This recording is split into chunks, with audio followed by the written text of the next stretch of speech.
Where is it? Go. Did you go? The stream is on. What up, everybody? What up, world? Are we live? Are we live on Insta? We are live on Insta. Okay. We're live on Instagram. We're live everywhere. We're live worldwide. Shout out to the guys from Run Your Mouth, Tone, Worm. Big Mark is here, so you know it's a special day. You know it's a special day when Big Mark shows up. It means it's a big oh my.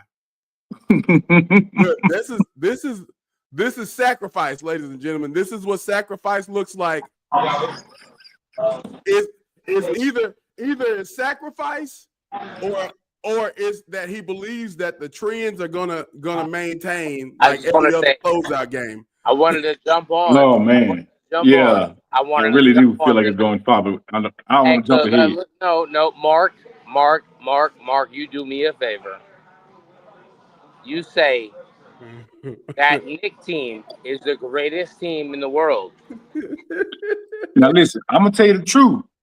I initially said they would lose the last game, win this one, and then get closed out the next game. Okay, so you say 6.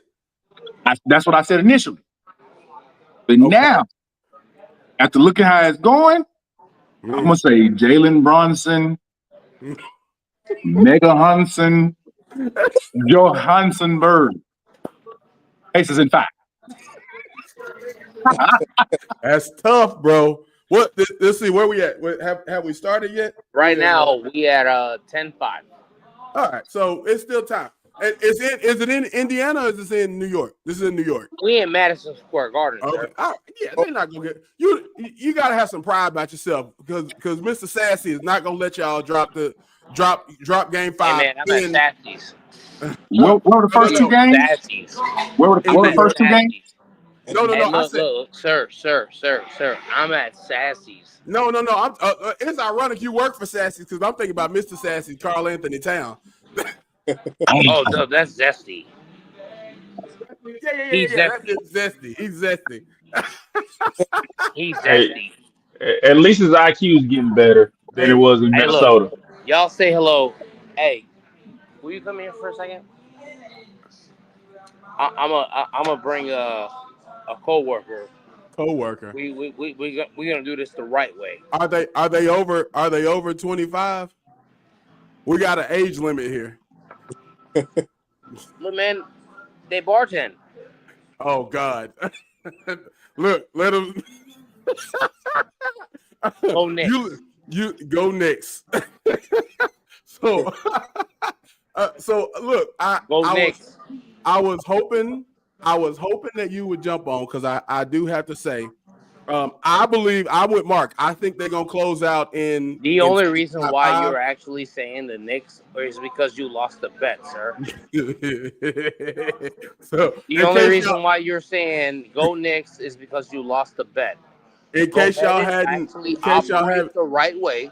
Do me a favor, operate the right way. And tell them why you're rooting for the Knicks. Don't sit here and tell somebody you're rooting for the Knicks on some whim.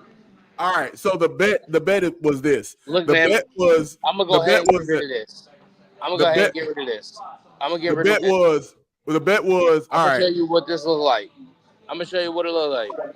The bet was if the Clippers lose in the first round. And the Knicks win in the first round, then I gotta be a Knicks fan till the Knicks lose. And so go find Allen. You do that. Go find Allen. Go find Allen. So that was. Hey Antonio, I need you to stop looking like you about to like bite through the the problems because you said LA, you said the Clippers, Jeremy said the Clippers. He wasn't wrong. If I'm not mistaken, Mark said the Clippers. Well, of And look course, at I'm gonna y'all. say the Y'all Clippers. sitting here looking like, oh my God, in your own words, y'all said the Clippers. And I'm looking at y'all like, oh my God, oh my God, oh my God, oh my God, oh my That's a God, nice mustache. oh my So, God. That's a great mustache, man. I'm not so, allowed to talk shit though. so, I'm what not. do you think? Do you think y'all I just gonna think that the pull it Run out Your Mouth tonight? podcast, I think the Run Your Mouth podcast was very wrong when they said that thought they thought the Clippers were like great. And they were like We literally were patting great. you on your back. No, hold on. They were patting you on your back, and now all of a sudden there is no Clippers. There is no Denver. There is none of that. There is the Indiana Pacers. There is the New York Knicks. There is the Oklahoma City Thunder. And there was a Minnesota Wolf. Right So, now, I think all of y'all were wrong and I was dead right. And y'all sat there and tried to make the Clippers like the greatest team in the world. so Y'all who tried to gonna win big up. between the No, Pacers no, and the excuse Thunder? me. No. The finals is already set. Who gonna win between the Excuse Pacers and me, the sir. Thunder? Excuse me, sir. Excuse me, sir. Excuse me. I'm on my You court. had a bunch of people on your back where they were literally giving you the greatest thing in the world. They gave you fandom. We You were didn't great. have that. You never had that before. No, stop. We were You great. have never in your world, in your life, ever had someone say Clippers for life. These guys sat there Billy and said Crystal said it. Clippers for life. Hey, guess what? Clippers were not for life. I'm so sorry. I don't know what you were thinking, and I don't know why you were even thinking that. Now, I'm wearing blue today because it's Royals baseball season. So look, sir, I'm gonna sit here and I'm gonna enjoy Game 6. Right now, we up 15-11. This is great. y'all winning. Yeah, we up 15-11. Y'all gonna probably get up by 20 points. 15-11. All right. So And all y'all try to talk shit. Yo, enjoy your y'all game. Jeremy, Antonio, Mark, y'all tried to shit on the Knicks. All of y'all. Enjoy No, your game. man. I sit back and I just sit here and I think about all the shit y'all said. I'm enjoying this. Hey, Mark, I need you to do me a favor. Go talk to those baseball players and those football players. Go talk to them. They need help. Antonio, and Jeremy, I need y'all to do me one other favor. I need y'all to realize, hey man, don't ever in your life say that the Clippers were going to do anything in this world. Go They did Clippers. nothing. They did Flip City, nothing. Chip City. And right now, I'm sitting here and I'm having a beer, and I remember everything that y'all sat here and talked shit about. Y'all sat here and y'all talked. I listened to your podcast. Oh, we hadn't Oh, been on in a great, man. while It with was them. great. Yeah. Yo, your podcast was great. Your Hey, podcast was y'all great. were spot on when y'all said the Clippers were going win. We were a good looking team. It was a hard fought No, series. they weren't spot on. I think they have issues. It was a I think hard they have fought issues. series.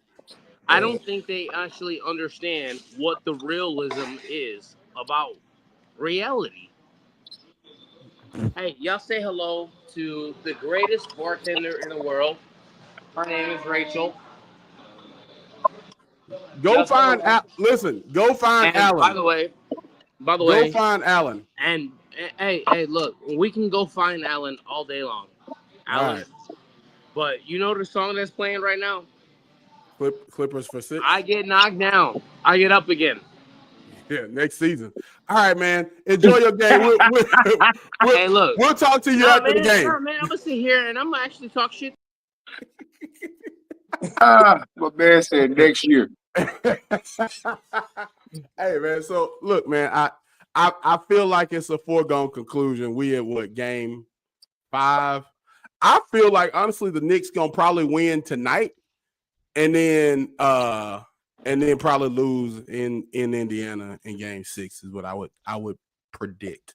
But they've had so many, like, I feel like everybody's been up by 20 points in this series every game, have they not? Like, Yeah. for the most part. This has been the wildest series I've ever seen. Where, like, I know the Knicks have come back from down 3 games, or come back from down 20 in 3 games this postseason. I know the Pacers. I want to say game 2, they were down 20 and came back. Yeah, they came back. Like, I've been blown away watching this series, and it's happened a bunch of times in this playoffs tournament, but it's been a ton of like just down 20. Is that just a lack of, is that just a difference in not having anybody on the second line, or why are teams getting down 20 and then like what are we seeing? What are you seeing as far as when players get down or teams get down so big and then fight right back in it? Dude, go ahead. My bad. Go ahead, Jay. Well, in my perspective, this is the highest level of basketball. A 20-point lead is, a 20-point lead because every team's gonna make a run. 20-point lead is not safe. Not anymore. Yeah, and then for me, the Knicks have an X factor in I can't think of Bridges. Yeah, Miles Bridges. Bridges can get buckets. Bridges can get buckets, and he can get them fast. I've seen him a couple of times score 8, like back to back to back. Yeah, in a hurry. And all I need, and Indiana's playing better than they did last year in the playoffs, but they still make dumb mistakes. Mm-hmm. They do a lot of dumb stuff. They shoot a lot of dumb shots. Yeah. And when you play against the Knicks and you got somebody that can, all you gotta do is add water. I can get you 8 just like that. I mean, it ain't safe. All I need is McBride to hit one of them weird looking threes. It's coming. So that's 9. I need y'all I need a turnover, a couple more dumb shots, and a foul. Yeah, and you right back in it. Right back in it. Oh my gosh, that's and I guess that's the point, man. Like so and in today's game, Mark and I have talked about this a bunch. In today's game, the kids don't seem to have, and I hate to say it this way because I feel so old when I say it this way. Say it. Say it. But all right, so the difference between 90s basketball and 2020s basketball is IQ. Now, athletically, there were a ton of different guys that did have some levels of athleticism. Now, there was a big gap between, like, MJ's here, Magic Johnson, even like Isaiah Thomas, they were all here. And then there was a big gap. And then there's like Larry Bird here, athletically. Yeah. But where him and a lot of players like him made up from it was their IQ. Yeah. I feel like the gap has closed athletically now, where, I mean, there's still LeBron. And then you look at like Giannis and KD and like the ball handlers who are, taller, but athletically there's not a lot of gap anymore. Physically, but IQ wise, we're in a. I mean, listen, this is low. Yeah, this is low, and I think that's the difference, man. And it may be because we've all played sports, man. There was that one dude. For me, it was Dedrick Poole. Not that he wasn't smart, but it was that he didn't have to. Like physically, he was just better than us. Right. Yeah. So not you don't have to think as much or find ways around things when you're athletically more you're better, you're higher athletically. Yeah. Physically, you can just out physical people. I could lift you up and move you, right? Yeah. I remember in 8th grade, Dedrick Poole's in 9th grade, and he had a third gear in 9th grade. So there's a second gear, right? And we had a couple kids with some second gears, and I mean, the way, and I guess I should have known it because the way he closed that 10-yard gap. I mean, they're playing bail at 10, 12 yards off of Dedrick Poole, and the way he closed that 10 yards was unreal. And then like he just kicked it in the third gear and ran by the safety and the corner, and Antoine James just threw a bomb. I mean, just, you know what I'm saying? Like, you know, it's a different level of athleticism. So, you know, smarter, the IQ has to be there. You got to find a way to outthink someone who may be more physically gifted than you. These days, with the way the athletic gap has closed, you don't see the same IQ and people out, or as many people outthinking their opponent anymore. Yeah, absolutely. I'm gonna chime in on that real quick too. Yes, sir. Fellas. So, especially from a basketball perspective, when we look at what's going on in the NBA now, and you look at 90s style versus what we're seeing now, currently, everything you guys said is spot on. I absolutely 1,000% agree. But I'm gonna take it another step further, and I'm gonna add another caveat in there. I think it's right. I think that's ultimately what it's coming down to. I think, for me, I feel like the guys that played in that 90s era, it was a level of pride. Like it was, you know, those cats took pride in playing. They took pride in playing defense. They took pride in you know, wanting to stop you, right? And that's why I look at it, and I that's why I'm so gravitated to what Oklahoma City is doing right now defensively. Like we are in a time frame we don't see that. Like that's very rare, right? And Yeah. when we look at what we saw in the 90s and those guys playing, you look at the Bulls, you look at the championship run the Bulls had, and they had 4 guys on the perimeter to lock you up with Scotty. You had Ron Harper, Dennis Rodman for that second run at MJ. Like they had 4 out of 5 guys that would get physical, get up in you and play defense. And that's, you don't really see that you know, that, I mean, honestly, you really don't see that at all in this style of this era. Also, what I'm seeing with Oklahoma City, dude, that's why I'm loving it, because they brought that physicality back from a defensive standpoint, and they're actually taking pride in playing defense versus everybody run up in the court, you know, score here will and whatnot. So, what's interesting to me is, and so I'm gonna jump off, piggyback off your pride and go a different way with it. So when I think about pride, I think about how those 90s guys, again, you understood, because, and I think it goes back to this physical gap. You understood that if you walked on the court in the Chicago practice facility, you knew you were about to be with the best player to touch a basketball at that point, right? Without question. It's still up for debate now. It's not. It's not. But go on. but while some people might still debate it, that's still, you were stepping on the court, and even now, like, you knew in 1998 that you were still playing with the best basketball player in the world at that point. And so it was like, obviously, like, if I walk on the court with y'all right now, I know what my role is, right? And I'm not finna try to step outside my role. But so it'll be the same thing with MJ and Scotty and these guys as you walk onto the court. These days, I don't feel like the kids that walk into the locker room anymore, after the treatment in AAU in high school and the NIL deals in college and the treatment all throughout. I mean, a lot of these kids have been getting that Mark Winston treatment since they were in the 4th grade. Whoa. Great bullet. Hey, we all love Mark. We all knew Mark was the truth. I wore different shoes because I got us a contract. That's all it was. Got us a contract. Those shoes were free of charge because of the work that was put in. It made me special. That's all I'm saying.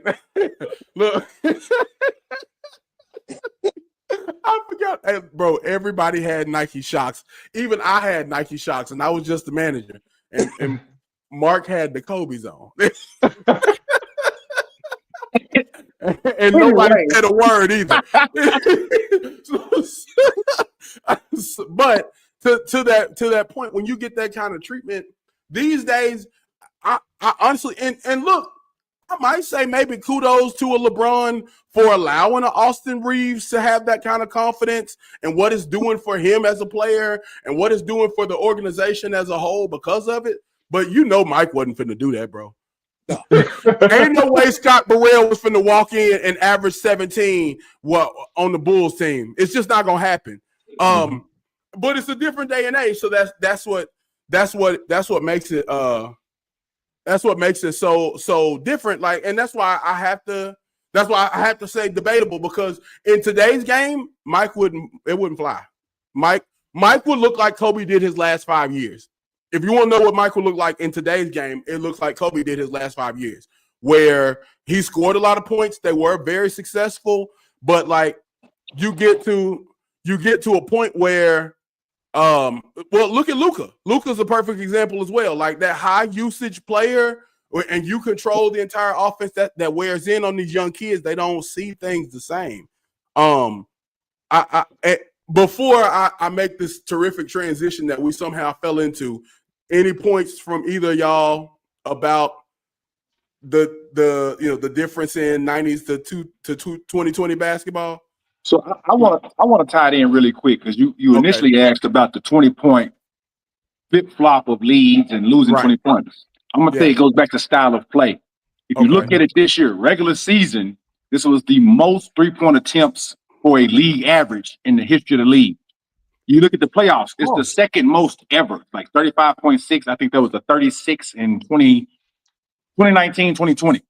Okay. So to me, you're talking about a game where there already isn't a lot of defense. Yep. There's a lot of different possessions, and there's a lot of wasted possessions. So I could easily just catch fire this quarter, and I'm up by 18, 20. I can easily still think I'm going to hit it and go cold because my legs are tired or whatever reason. I just go cold, and now the other team is on fire. The style of play we see now is just an unorganized three-point contest. So it literally depends on if I'm on. Because what you won't see is people slow the game down, throw the ball inside, and just get a regular 2 points. What you won't see is guys working the ball side to side until we get under 10 seconds, because we do have a 20-point lead. All they know is shoot threes. That's all they know. It's almost like Worm was saying earlier, where when you got a microwave kind of guy like Miles Bridges that can and look, to your point, Worm, just like Mark said, a lot of times the way that Miles Bridges would get going is with, back cuts, getting to his spot, 16-foot mid-ranges. Like that's a different, we're not seeing that anymore. As a matter of fact, that's shunned. Who was that? That Tony was the guy that was like, well, why are you shooting the mid-range jump shot? Just shoot the three. And it makes sense in theory until you go cold. Yeah. Right? Until your legs get dead. People are looking at Jalen Brunson and saying, oh my God, look how he's scoring at 3 levels. That's what you're supposed to do. remember when Smokey told Craig, that's what he's supposed to do. Yeah. Like, he's getting to the basket. He's posting up guards. He got a fadeaway. You're supposed to be able to score at 3 levels, because now when I catch that ball, I'm a threat from here all the way to the basket. If I drive and you get on your heels, I can pull up. If you don't close out quick enough, I can shoot the 3. If you close out too fast, I'm going to go right by you. That's just basketball. That's good basketball. Yeah. But what Jalen Brunson is doing is rare, because most people on his team, including Big Randall, all they want to do is shoot. Yeah. And the thing, like a lot of these guys, they, to your point, being able to do it on 3 different levels is what you're supposed to do. But this day and age, it's very few in the game today that can actually go and score buckets on all 3 levels. Majority of them want to sit out there and play beyond the arc and outside on the perimeter and just attempt, to your point, as a team collectively, 20, 30, sometimes even 43 a game. Look at the prime example. It's ridiculous. And so when you're up by 20 and you end up losing, what Boston did in game 1 and 2 against the Knicks in the semifinals. Yeah. So how are you up 20 points? I remember when we was talking about that, and I think when we was watching the game, me and Jay was texting back and forth, and I was just like, dude, you sit there collectively, you're up by 20 points in game 1 and 2, and you going back to New York down 0-2. Like, somebody's going to get an answer for that. It's crazy. I absolutely agree. And I think I texted one of my friends and I said, man, ain't no way Big Al will let that happen. Like, dude, look, you missed 2 threes in a row, and depending on who you are. Now, there's about 5 people that I can think of in the last 30 years that were allowed to miss to attempt a third 3-point, any jump shot that was outside of 6 feet after you missed 2 threes. And those players are T. Akins, Rod Earls, Antoine Blanchard, and Jamil Wesley, and Jason Harrison. Those are the only 5 people I can think of. Maybe Quincy Lewis might be number 6, but like everybody else, if you attempt anything outside of a layup after missing 2 threes, like forget in a game, let alone the quarter. Like just, and I understand it's a long basketball game, but like and you can see it, right? You get hot. I think back to the Razorback game in the Elite Eight when we were up big, we got hot right before half, and then after half we came out cold, and they still just chunking them up, throwing them up, not even without any thought or sense of, hey, maybe we should, like Mark said, let's go side to side. You know what I mean? So I think that when you're looking at 20-point leads, the reason they're not safe is because we're not playing smart basketball anymore. And again, Worm said that out of the gate that, hey, look, you get a Miles Bridges that's going to get to the basket and get 8 points in a short amount of time. And then you add 3 dumb shots, a turnover, and 2 good defensive stances. The next thing you know, either you up by 16 or you what was 20 is now just a 10, 12, or 8-point lead. So, you know what I mean? Like that's the game that we're playing right now. And so you got I don't know how much that changes. I don't know if we'll ever. I will say I've noticed that we're trending back to legitimate power forwards and centers now. Oklahoma City obviously is making that case. The T-Wolves had to match that, which was another thing that kind of put them in a bad spot. Is they couldn't play small ball. You saw they benched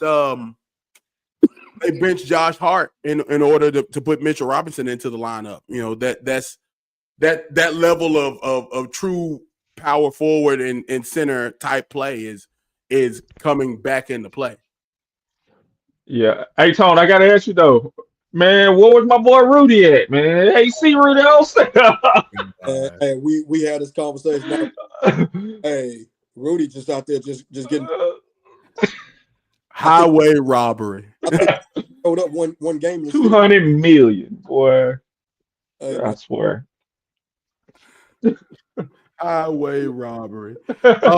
So talking about style of play, which is the reason why I asked y'all to join me tonight. Talking about style of play leads me back to that, and then like I said, with ego and pride and those things that these young players are walking into these organizations, where again, it's not the same where Scott Burrell walked in and knew that he was walking into to play with the best player in the world, right? Austin Reeves knew the same thing, but he had a different mindset, or maybe LeBron, added this different mindset, but or allowed this comfortability. But it all comes from these kids today they're being pampered, treated well, paid well, compensated well on a lower level, and so that's what we jumped on here to talk about. So to set the scene for y'all. Calipari gets, Edu Thero is going to stay in the draft, but Carter Knox is coming back to the Razorbacks. And so then you add him in, Boogie Flan left. But we're getting JJ Andrews, a top player in our state, if I'm not mistaken. Right. While we're adding JJ Andrews, which we're very excited to have, shout out to my man, Sean, one of 3 people that's actually ran me over in football. Shout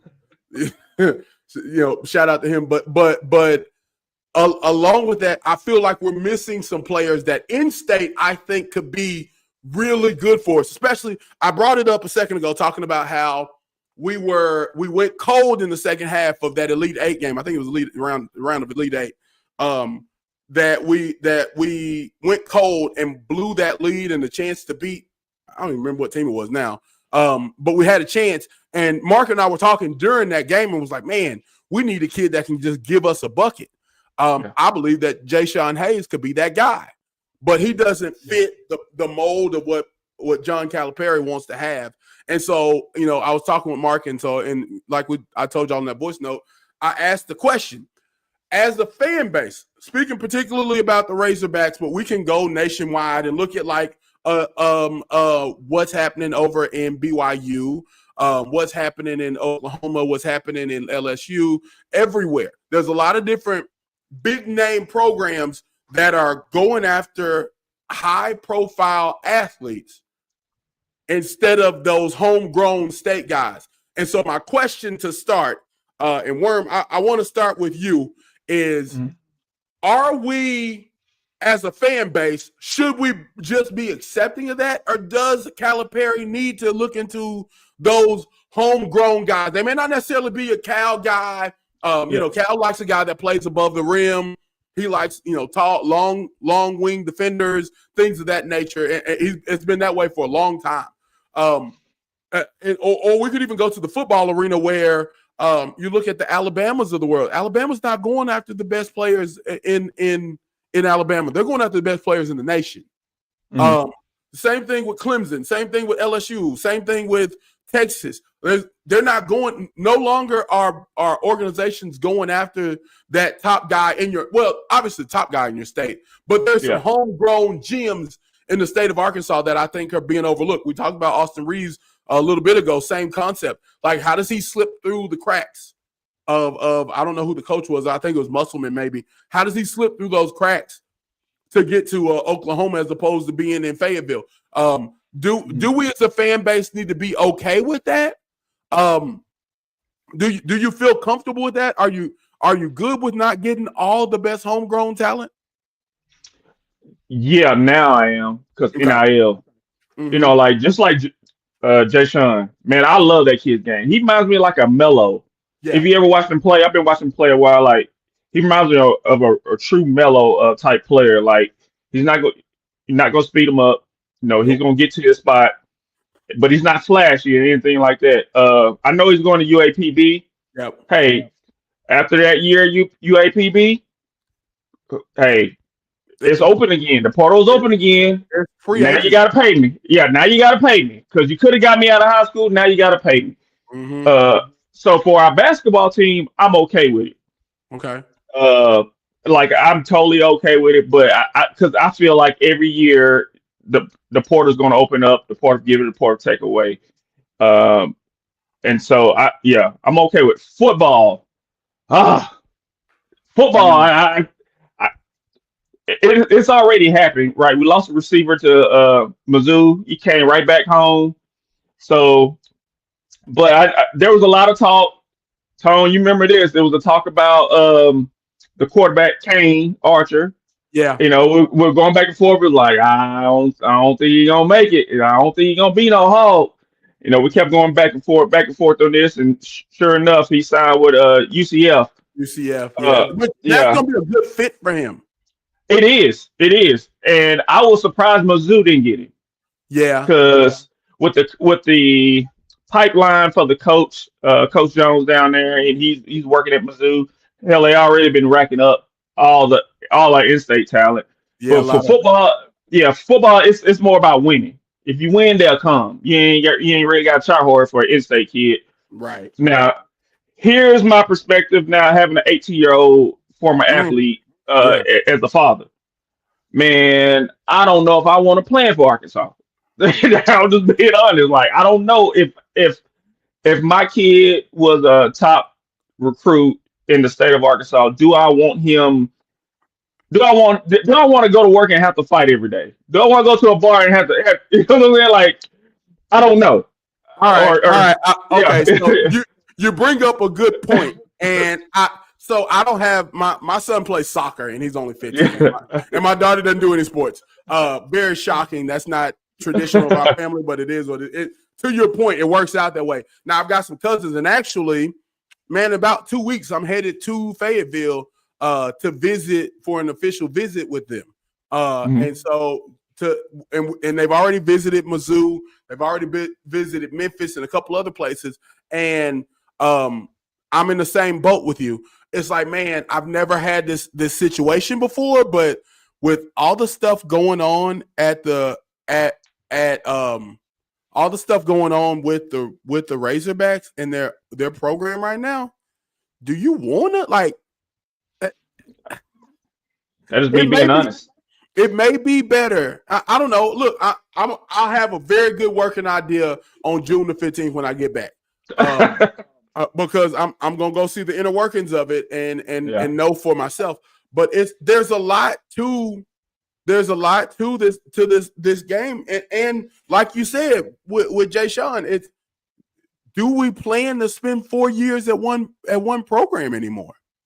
No, I don't think he's gonna be there. And I truly think once if I know Solomon, I've been knowing Solomon since he was in 5th grade. I knew his dad. Yeah. And once he step on campus, he's gonna be a starter. The ball's probably gonna be in his hands or the other kid from Benton hands. Yeah, and he's gonna let them do what they do. Right? Yeah. So they got a squad. I think the days of kids staying 4 years, I think those days far gone. I mean, far gone. Yeah, I don't think we'll see that again. Hell, to be honest with you, we may not even see a kid staying 2 years, especially with the way NIL is going, with the transfer portal, kids going, in and out. It's crazy how it's set up right now. So, again, the whole spectrum of, playing from freshman all the way up to your senior year. No, days long. That's not. Yeah, we long gone on that. Long gone on that. So Mark, you coach these children. Yeah. You are the leader of these children. Give me that perspective. So I'll say this. Okay. To your point, it starts early. Mm-hmm. Like I said, the days of staying with the program 4 years, coming from a guy who transferred now, that is done. But like, it's not necessarily like, oh, the system doesn't fit me like my situation, or this isn't just a good fit. This is what you told me. This is what I'm gonna recruit for. Now it's literally just about, can I go get extra money over here? Can I go over here where they'll treat me this way? And it starts so early now. You literally have kids that are 12 years old that are now shopping themselves around and playing for 3 and 4 different teams in one summer. Not because they got kicked off the team or somebody pushed them away. It's simply because if I go here, they'll fly me, my mom, my dad, my cousin, my high school coach, and my dog over here. If I go here, they'll do all those things, but they'll give me an extra $200. If I go over here, they'll give me all those things plus $200, and they'll throw in some more gear. And kids are doing it at a young age. And then we have these handlers. Not all handlers are bad. Right. Not all people in your corner are bad. But we have these guys now that see each kid as a commodity. And they're viewing them as a commodity, because not only what can I get this kid, how can I get him all his stuff, but what can I get out of it? And what you don't see are the guys that are, especially when they get 15, 16, 17, because that's when it gets real. What you don't see is them trying to push a development, learn a system, learn a style of play, learn some key things. Oh, go under this coach because he has a great idea of the motion offense. Go under this coach because he does a great job of developing form shooting. Go under this coach because he does this skill set. What you literally see is, what can this program give me? You lose 3 or 4 games, I don't want to be with this program no more. I'm already making calls to another program before this tournament is over with, because I want to go over here because I don't like the way so-and-so shoot the ball on this team. Oh my God, you're talking about AAU high school. Oh yeah, I went to college just yet. I'm talking about high school. It starts early. And I'm talking about, I've been on both sides of it. I've had my kids make the call. Yeah. I've been the one receiving the call. Yeah. And we're in the same gym, and I just saw you play on that court. And now you're talking to the coach over here about next week, can I play with y'all? So it starts early. So then you get to college, and now instead of that $500 free trip, whatever, it's literally, what can this collective give me? I'm going to play this year, and that collective is 1 year. a 1 year deal. There are some they might have multi-years, but you got to really you get what you negotiate. I know when I sign with school A, in 12 months I'm going to be at school B, and I know depending on what I do at school B, I'm already looking for school C because my handlers, my agents, my whoever are already out there working on my behalf. It is a true year to year. What in the NBA? What is it? What did LeBron sign? The 1-and-1s. It's like a 1-and-1 free agent deal in college with a player option. And it starts early because everything now is about the bag. That's why you don't see kids coming in with Coach K Foundation. You don't see kids coming in with Boheim Foundations because I'm going from program to program, bag to bag, deal to deal. I don't understand how the hell they like to move that damn much. I had to move in college one time and it was hell. I couldn't do it 4 times. But once they took that limit off, UCA didn't have no elevator in your dorm. Look here, man. All they did was they said, Mark, we got statute limitation up. They said, Mark, we got an apartment for you. You know what I'm saying? Like, listen, that's all I need to know, but I still had to move stuff up in there. You know what I'm saying? So, you know what I mean? And I knew some other folks couldn't ask for what they gave back, so I'm out. You know what I'm saying? What you gonna do? Oh my gosh, what you gonna do, man? No, man. So, but that's where we are, and so it makes me ask the same question: is are we, So now I'll tell you this: as a fan, not a journalist, not a father, nothing else, anything else, but just as a fan, if it delivers us the success, the championship. I mean, like, what was it? We made it to the Elite Eight, or was that just a Sweet 16? Sweet 16 this year, wasn't it? Okay.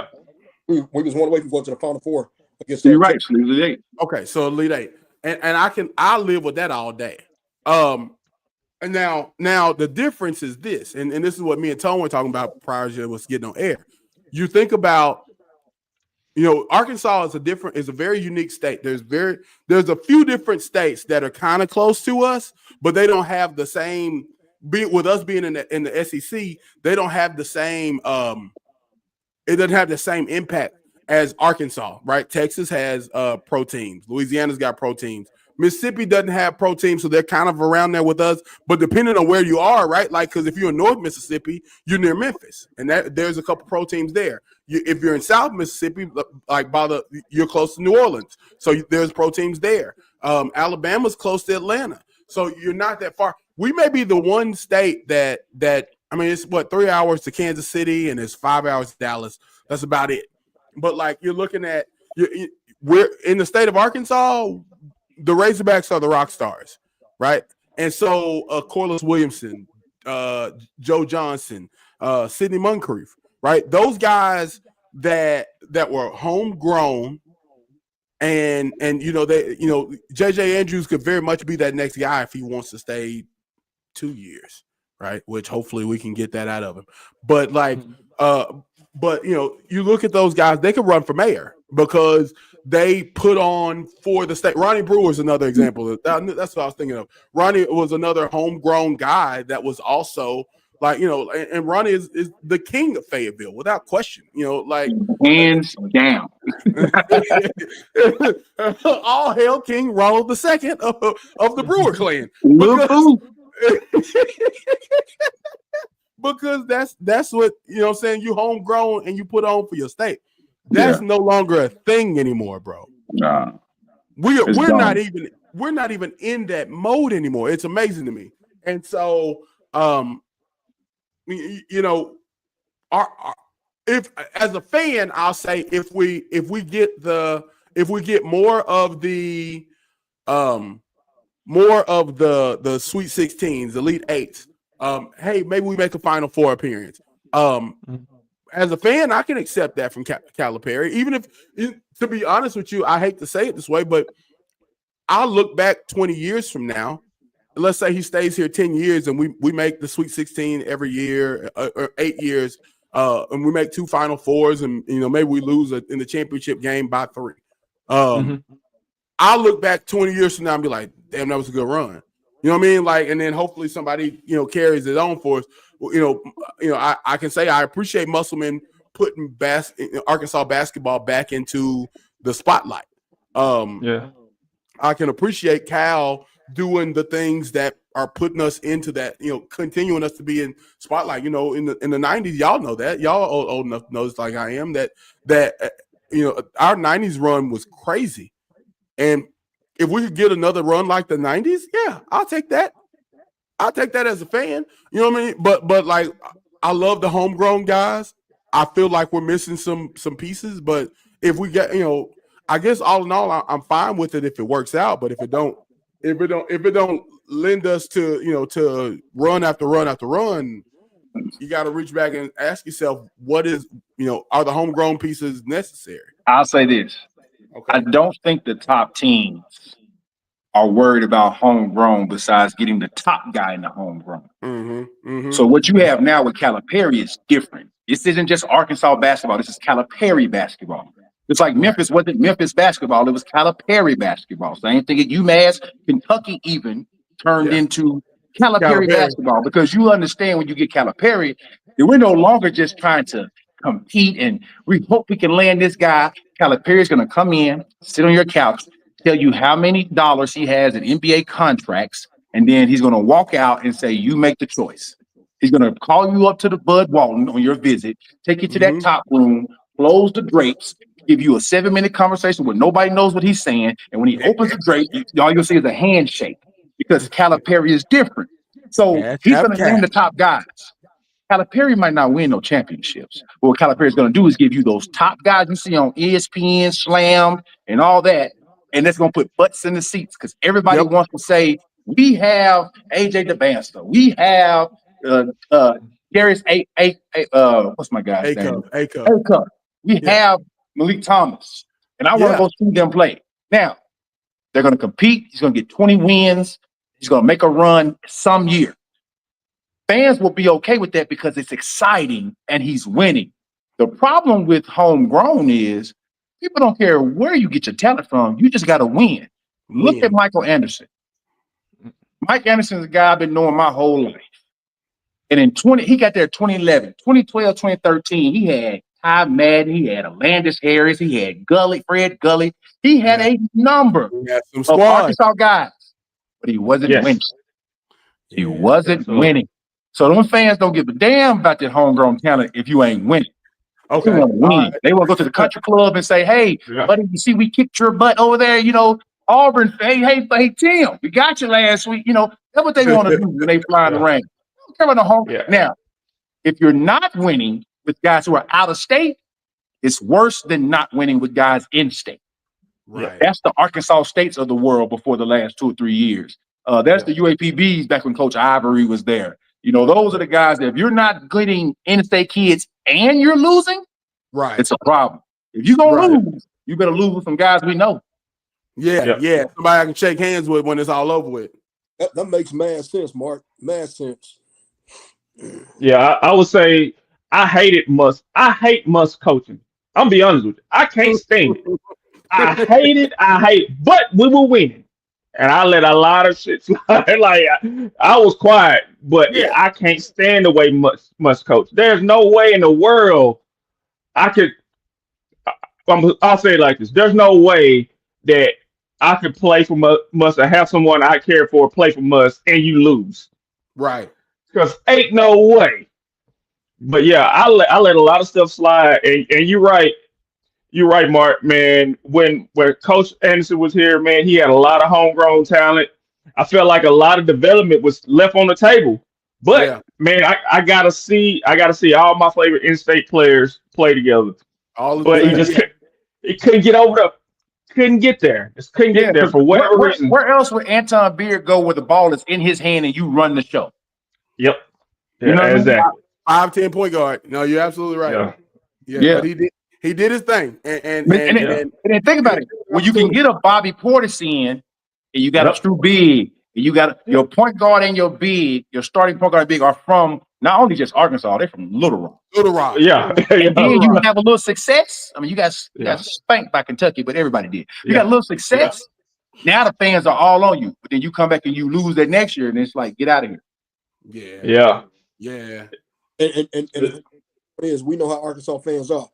They wishy-washy as hell. So fair weather. Boy, yeah, boy. I've been some of these chat groups, boy. I'd be like, man, ain't no way, man. These like, ain't no way you gonna talk, boy. Heck no. Yeah, I'm taking the Crystal for the kid. when I get on NBA Twitter or on Arkansas Twitter, when I get on Twitter, and right now, boy, our Facebook or we do have a Twitter page on, and it is mainly Arkansas sports. And bro, listen, some of the stuff they say is like, hey, wait a minute, guys, are we? Yeah. Are you a fan? Like, what is Man, happening listen, here? y'all remember what they did to Nolan's horse? Yeah. Just saying. Yeah. it's Just saying. Like, I say this. I tell everybody, me and Tom, we make jokes about it all the time. When they were talking about, hey, we could have got Dion. I said Dion would have lasted 3 days. I said, man, if they would have did something to Dion, one of Dion cars, boy. Hey, it would have been a bullet hole in this cowboy. Oh. He got talking about his luggage, Louis, and boy in Fayetteville. Man, y'all tripping. With no college coaching experience, man, come on. They would have burnt that man's house down. They would have. Hey, all I know is y'all remember Dana Altman? Yeah. How long he was the Arkansas coach for 2 days, 48 hours. He didn't land an excellent. He Yeah, didn't plane off on him. Somebody probably gave him a heads up. Now, listen, they don't get you 4 years right here. And if you do stuff wrong, they might go and just, burn your house down. I mean, listen, I still ain't got the inside scoop on what happened. It might be money. All I know is Dana Altman was here for 16 hours as a coach. Hey, look, when they was calling the Hogs, he was calling his agent. Hey, bro said, come on, let's go, bro. He said, woo pig. What the hell is a woo pig? Get the hell out of here. I'm going to Oregon of all places. What? Worm, I'm glad you brought up Dion. So tell me, what's your thoughts on Colorado football this year? Oh man, so it's going to be up in the air. But what I will say is he has 2 years of coaching experience in the conference, and he's going to get the recruits. Quarterback situation looks like it's cleared up a little bit. He got an ace in the hole. Right now, there's been a lot of talk about. I think his All-American freshman transferred, but he also has a pipeline to IMG, and so he got a couple offensive linemen for there. So I want to see. Here's my thing. I think me and Tone we talked about this a couple days ago. I want to see if this quarterback starts getting hit. Would he come down and get a damn tight end in the game and quit trying to go 5 wide? what? That's what I want to see. Like, you need a tight end in the game, bro. If you don't got a tight end, take one of your defensive linemen, put him a eligible number on, and tell him that he's allergic to 11 personnel and 12 personnel. He allergic to it. I ain't see 22 all year. I'm just saying. Boy, yeah. So I want to see him learn as a coach, because man, there's no way. And I know Shador is his son. I know he can throw the ball, but come on, man. Like, it's clearly you couldn't block. You can't block 5-on-5 because they're bringing 6 and they're bringing 7. So I want to see his coaching IQ kind of go up a little bit, or take responsibility and make some changes. But I'm good. I mean, if I had to put it on paper, 7-4. Okay, so you say 7-4. I'm gonna be real quick. Yeah. Block. I'm not gonna take a lot of time. They start off. They start off with Georgia Tech. Yeah. In Colorado, you got them with a win. Yeah. Okay. Yeah, I got them with a win. At home against Delaware Blue Hens. Yeah, I got to win. On the road against the Houston Cougars. Yeah, I got to win. You got to win. No, I got to win. That's a win. Okay. That's a win. All right. Okay. Back home. Yeah, that's a win. Back home with Wyoming Cowboys. That's a win. At home, goddamn, they at home a lot. At home, BYU Cougars. That's the L. I'm going with an L. Only reason I'm going with an L on that one. What you gonna say, Tom? I'm going with a dub on that one. I'm going with a dub. Okay. You got undefeated. So listen, you got them finished in September undefeated. Actually, I do. With everything I'm going through that schedule, yeah. 5-0. 5-0. Yep. Then they go on the road to TCU. That's the one I'm gonna give them an L. I think TCU. I think they TCU? lose. I think they lose BYU and beat TCU. Okay. Did they beat TCU in Fort Worth last time they played them, or was that in Colorado? That was the first win of Colorado football under Dion. Remember? Yeah. I know. Was that on the road? That was on the road. Yeah. Oh my goodness. Well, that was on the road. But listen, but then it gets real for a second. Iowa State comes to Colorado. Yeah, that defense raw. They lost their quarterback though. Who? So, Iowa State? Yeah, didn't Iowa State lose their quarterback? Rocco did leave. No. Rocco's back. Rocco's back. Either way, I didn't think Rocco was an impact player last year. I don't know. It remains to be seen for the future. He was up and down to me. I thought he was serviceable. Yeah. He was, as Mike Tomlin would say, he was varsity. But as far as making plays and being an impact player offensively, I don't think he was. I think that offense ran through Caleb Johnson. No, Caleb Johnson was Iowa. Who was that? They had a running back that was really good. They know 12 personnel. Yeah, now they do. They had two really good receivers at Iowa State too. But and both of those receivers went in the draft. Something like that. They gone. The running back left too. Yeah, but their defense is intact. Yeah. That defense is nice. If they kept their pieces, they're gonna be all right. And that's gonna be my question. I think offensively, Colorado's still gonna be really good. My question is defensively, because you had obviously Trav on one corner, you had Shiloh back there who was very underrated, and you lose a lot of your weapons though. They lost a lot of weapons on offense. Think about it. The little horn gone. Yeah. The guy with the long dreads, light skinned guy. I can't Webster Weaver. Yeah. Is a little short, dark skinned guy. I can't think of none of their names, but he's coming back. But anyway, so then they go. Guys. So listen, after Iowa State comes to Colorado, they gotta go to Utah. That's an ass whooping. That might get that one. It really depends, which I understand. They don't play well. Tone, are you related to Dion or something? You got to look at Utah though. I don't think Utah is bringing back a whole lot. I really don't. Well, the only player I know just reload is the only player I know that's coming back from Utah is Cam Rising for I want to say his 8th year. No, he out. He retired. He's gone? Okay, he did retire. Okay. You ain't going into Utah and beating the Utes. No, not like that. I bet you it's gonna be a night game too. I bet you it's a night game. It's Colorado. Win, lose, or draw. People want to see Colorado lose if that because the way Dion has been in his career and now as a player, or as a coach, like people want to see him fail as much as some of us want to see him succeed. And if y'all got him with 1-2 losses at this time against Utah, they definitely a night game. It's a night game. Then you get a chance to come back in Arizona at Colorado. Now here's the thing: did they beat Arizona last year? No. Yeah. Oh, they did. Yeah. Okay. Then you got to go to West Virginia on the greatest day ever, November 8th. Then you got. So which I got? I got to ask you. Yeah, I'm not sure because that's Rich Rod's first year back, so I don't know what he got. This quarterback on the road. Yeah, and you got man. I'm telling you, Morgantown's a hard. I don't know about that one because I know the last 2 games I got L's.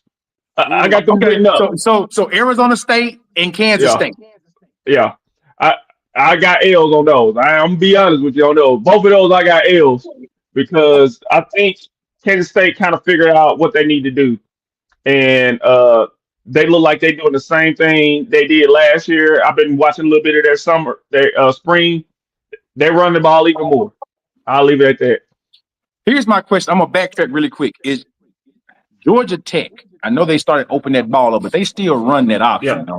Yeah. They do. Yes, they do. Yeah. The good thing is they get all summer to practice against it. Yeah. If it was week 2, I'd say it's a loss. But looking at the schedule, I got them somewhere around 7 wins. I was going to say 7 or 8 wins. I'll be fair for them. I got them. His thing with with Georgia Tech. If you remember their bowl game, I think it was the bowl game they played. I can't remember. No, it was I can't remember who they played against. Anyway, they played against they kept rotating the quarterback, kept taking Hines King out, putting the other kid in, but they're only doing one thing: running down the throat. So that's the only thing. Yeah, just running down the throat. Speaking of, didn't Hines King transfer? Yes, sir. So they quarterback too. I think the other quarterback, I think he's still there. I knew he was gonna be He took dude's spot back in the season. I don't know why they didn't even start. Yeah, because when you here's the fun part about the free agency of the NCAA is that when you pay that money for that NIL, you got like you gotta honor that. So we're gonna have some people playing. You look at those Razorback receivers that came out. I'll give them an example. There must have been 3 or 4 of them that were running below a 4.4 or lower. It was quite a few. I know one of Jordan Anthony is going straight track, and he was like a 4.2 guy. Even Tesla was a 4.4 guy, which I was really shocked by. But like a lot of them weren't getting that that run offensively because truth of the matter was we had paid NIL for a couple different guys, and we needed to get our money's worth, get bang for our buck off of them. I mean, it's just to be fair. Man, look, I want to see my boy throw the ball around. Like I don't need him throwing. We ain't got Armstrong this year, so you got to spread that thing around a little bit. So you're gonna have to look and really read the offense instead of somebody instead of what's his name telling them who to throw it to. Bobby telling them who to throw it to. So because he had tunnel vision. Yeah. I think what y'all got for Arkansas? 7 wins, I think, is what I calculated. Oh man, dude, they schedule. Where you find 7? I'm sorry. Go ahead. Y'all go ahead. No. Hey, Mark, I'll be honest. I only know I know a couple games that I'm telling y'all back that scare me. The Notre Dame game, and then I think we go right back. It's 2 games on. I can't remember how it goes. Let me pull it up. Yeah, I'm like, y'all got know. Wait. All y'all got 7 wins? I don't know about this one, man. I'm being very optimistic. Okay, I'm gonna give you a very optimistic number too. Okay. Let me see. All right, so look, we start the season August 30th. It's gonna be a hot day. I can already tell you. With Alabama A&M, that's a win. Yeah. We got Arkansas State September. I'll be 6th. In the building. First time in history, baby. I'm gonna be in the building. Hey, I tailgate now. Mark. Holler at me, Tone. I'm coming to the tailgate, Doc. Hey. That's y'all got Arkansas State. Y'all got Arkansas beating Arkansas State. Man, yeah. Okay. Then we get Ole Miss. Yes. Yo, so here's where it gets sticky. Hey, don't read that fall off. Okay. All right. All right. So I see which one you're talking about. Worm. All right. So it's Ole Miss. That's an L. Then it's Memphis. I'm undecided. I'm gonna say win because offensively, I think we're gonna score enough points to beat the Memphis. You might well go. You might well go to November now. Okay, so Notre Dame. November now, Doc. I'm sorry. Go ahead. Notre Dame, September 27th. Tennessee in Knoxville, October 11th. A&M in Fayetteville, October 18th. I think we can beat Auburn, right? Oh yeah, we get a dub. I'm getting a little dub on that one. All right, and then November 1st, we can beat Mississippi State. I'm getting a dub on that one. Okay. And you're done. You're done. 2, 3. You're done. 4, 5. You're done. Okay. All right. So here's where. Let me tell you what you got, Tone. What you got, Tone? Where they playing Mississippi State at? Is that on the hill or is it in Starksville? That's on the hill. Okay. That's a dub. Now, the last dub. All right. gumbo aside, and I know they're gonna have the etouffee cooking. The temperature will be above 65. Ass whoop. Yeah, well, November 15th. Yeah, it's gonna be 81 degrees. It's hot. It's hot right now. Look, listen. last weekend at 9 a.m. it was 91 degrees. I wanted to fight somebody. Ooh. Like, why is it this hot before 9? Can you wait? So, Yeah. Anyways, I'm going to put money on Arkansas beating LSU. Deal. I got it. I take it. Now, you said it too fast. I take it. You ain't let me finish. I take that bet. Arkansas beat LSU. I take that bet. In the boot. We taking the boot in the boot. Man, it's gonna be 7 o'clock at night. They gonna have that hog head on a stick like they did when I went down there. They gonna be drunk as hell. They be done threw rocks at everybody. But listen, them new wide receivers gonna be out there. Somebody gonna call them the N-word, and they ain't gonna know how to act. Talking from experience, Doc. When you walk out the damn locker room, you're gonna be in an instant sweat because you can't breathe if you ain't never been there before. So anybody brand new to it, it take 30 minutes. Hey, we'll be pepper spray 9 times. Take 30 minutes to adjust to that. Hey, bro. Listen, he is spot on right now. I will bet you, Mark. I will bet you a bowl of gumbo. A bowl of gumbo that Arkansas gonna beat LSU in Baton Rouge. Oh, you think this 2006? Dan McFadden ain't walking through that door. I'm just letting you know that right now. You sure? I mean, Ryan Mallett ain't walking through that door, Doc. But keep on going. We still gotta go down south. We gotta go back down south. November 22nd. I'm not even gonna back on the road that day. Back on the road. That's not. I'm not even turning on television. That's Texas. and if we hold Arch to 3 touchdowns total, win, lose, or draw, I'm putting a W on that. I'm marking that one. I'll take that moral victory. Moral victory. But all right, so Arch Manning is about to have a Heisman year. I said it. Brought 2 kids in the bucket. I said it. I believe it. You know why? Because the Manning family said so. Hey, listen, that's why. Pretty much. Yeah. So, the things they say tend to come true. I don't know if you think they're gonna let them lose to Arkansas? The Manning? NCAA got that already the bag, Doc. We talking about 2 weeks before the season ends. 2 weeks before the season ends in his Heisman run, and you think they will let him lose to Arkansas? It won't happen. All right, so here's my 7th win because I think we've totaled up. I called LSU for 6, and I'm taking Missouri in Fayetteville for number 7. Now let me ask you a question. Okay. I'm sorry. I don't mean to be that guy. Too late. What gooby dust are y'all gonna sprinkle to all of a sudden beat A&M and Missouri? No. Not A&M. LSU and Missouri. Okay. What gooby dust are y'all gonna all of a sudden start beating Missouri on? You beat Missouri 1 time since they joined the conference, and all of a sudden this year, with all these question marks, it's the year? Number 2. All right. Just want to clear it up. Yeah. I do got us a win against Missouri. I got us a win against Missouri. I can only make 1 bowl of gumbo per year. That I have a limit because I'm still working on. Because look, so here's the deal in Louisiana, Mark. It's the magic down here for real. And I'm gonna be honest with you, and it's all in their cooking. I'm telling you now. I can tell you the recipe. I still don't make it right. Like it's all about your roux. You ain't got your roux right, man. I thought I hit it spot on with the roux. And this one of my coworkers, she was nice enough to say, "Oh, that smells good, Joe." And I was like, "Oh, that's real sweet of you," but we all know the roux is something.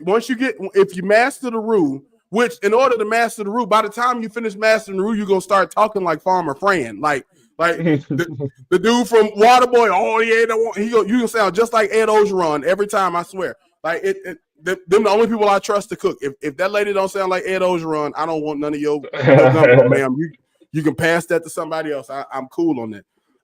But I think we're gonna do it. That's my. I tell you what, if y'all lose to Mississippi State, the coach will not finish the year. They'll meet him in the end zone like they did the last game. Come here, let me talk to you about something over here. No. Don't you go there, cause no team. Team will be fine. We already got that covered. You come here.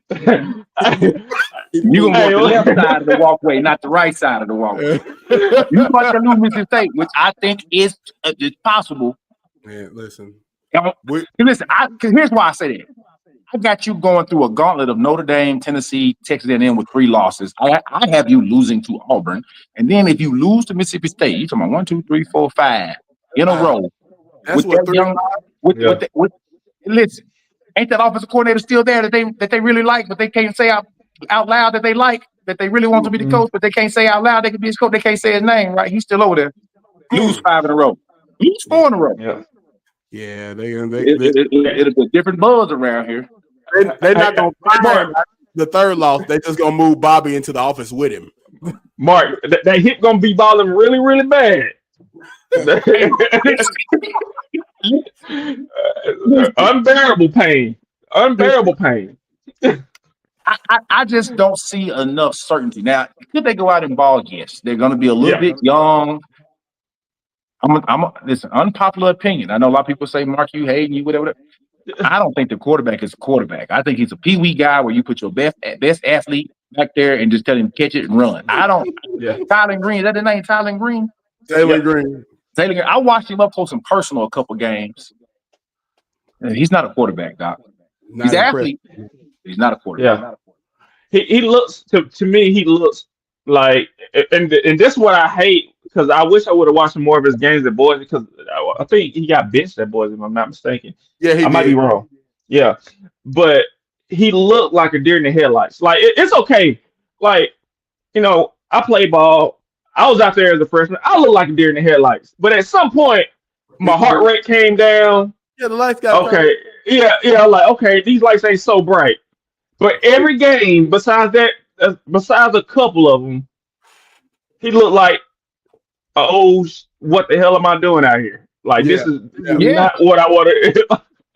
And we're talking about a guy who was most accurate outside of the pocket. So if I'm the defensive coordinator, and I now got all this film on him, guess who's not getting outside the pocket now? That's what A&M did to us. Guess who's going to get a whole lot of A-gap blitz with this contain coming on him? Guess who's going to check and see if these running backs can pick up a blitz up the middle, and then when I drop this zone guy, if it confuses him. There's going to be a lot of games played, but what he's not going to do is get outside that pocket on me. Yeah. I'll tell you who messed him up. A&M messed him up. A&M. Boy, A&M. Hey, I didn't even know where it would come from. I'm watching it. I'm like, man, I don't know where these guys coming from. I don't know if this is the same guy. I started looking at it like, is that number 11? No, that's where he come from? Boy, hey, whoever the defensive coordinator is for A&M, boy, he got his money worth. We need to contact him, huh? Yeah, he got his money worth so bad, so good that the LSU. You see what LSU did against us? LSU was just doing something. LSU was doing the same thing. Had somebody just over here just so they could get his attention just for a second. Why you talking, Worm? Not to cut you off, bro. I just thought about it. A&M did that exact same thing to LSU too. They had Nussmeier. They talking about Nussmeier maybe being one of the first quarterbacks off the board in next year's draft. But boy can throw it. The only reason that and to be real with you, Mark, the reason why I feel like we got a chance against LSU is because I believe Travis Williams can do something similar. Not necessarily as well as A&M did it. Whoever A&M's coach is, God bless you, sir. You're gonna turn the program real cool. But I think Travis could play those games with Nussmeier. A&M had Nussmeier seeing ghosts. What's Sam Darnold say? I saw ghosts. Nussmeier looked like he was seeing ghosts out there, bro. Like he couldn't tell which way to throw the ball at. Oh yeah. I think we'll play those same games. That's why I think we can make something of it. Now it is in Baton Rouge. It is a Saturday night in Baton Rouge, and these Cajuns, they call them coon asses down here. That's a different level of country. That's a different level of country and crazy. But they get down here, they get the hooting and hollering and yelling and all that former friend talk, bro. And it's different. It's different. But I mean, if you can confuse Nussmeier, with Brian Kelly, I know for a fact, and I watched this even at Notre Dame, even in Cincinnati. if you can screw up his quarterback, his whole offense just goes to. They can't. He don't know how to teach you to run the ball. Same thing. What you say about Dion? He allergic to 12 personnel, ain't he? So, yeah, allergic to it. Don't know how to do it, spell it, don't practice it. Ain't on the depth chart. I don't think they had a tight end on the depth chart in Colorado for real. They don't. They didn't. The tight end on last year's depth chart, I know this for a fact, was a too slow receiver. So when Jimmy Horn and Trav and all them dudes came in, they slid that white boy down into the slot. And they tried to treat him like Travis Kelce. They put him in a flex. They just put him in a flex. Yeah, that's what they did. They would get him in goal line and they would let him run a seam. I remember I watched like 4 or 5 games. Listen, fellas. I gotta run, fellas, but just let me know. Me too. If anybody think they're gonna get 7 wins, taking all bets. Good night, fellas. hey man, before we go, because I gotta run to, I just got that text too. Tone, Worm, anything y'all want to share? Any shameless plugs for Run Your Mouth? Man, I'll let Tone take care of that, man. Hey, he the closer, so I'll let him close it out. It's on you, Tone. Plan on getting another episode out either tomorrow night or we're doing one day this weekend. We're gonna get one out for sure, and so we'll be dropping an episode coming real soon. But again, Blocker, we appreciate y'all, Fanatic Sports, man. And y'all can catch us on Amazon Music. We're also listed out on Spotify. You can catch us on rss.com as well as Samsung Podcast, and then of course social media sites at Run Your Mouth Podcast on TikTok and Run Your Mouth Podcast on Instagram as well. So, listen, man, always a pleasure to have y'all. Always knowledgeable, professional, fantastic, man. Thank y'all again for joining us. Thank you to everybody that checked us out. I saw quite a few different faces. I didn't get a chance to add everybody. But thank y'all for watching us. This has been the Fanatic Sports Podcast. And as I always say, tough times don't last.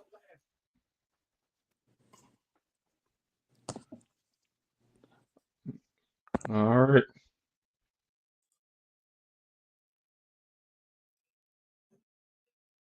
Where is it?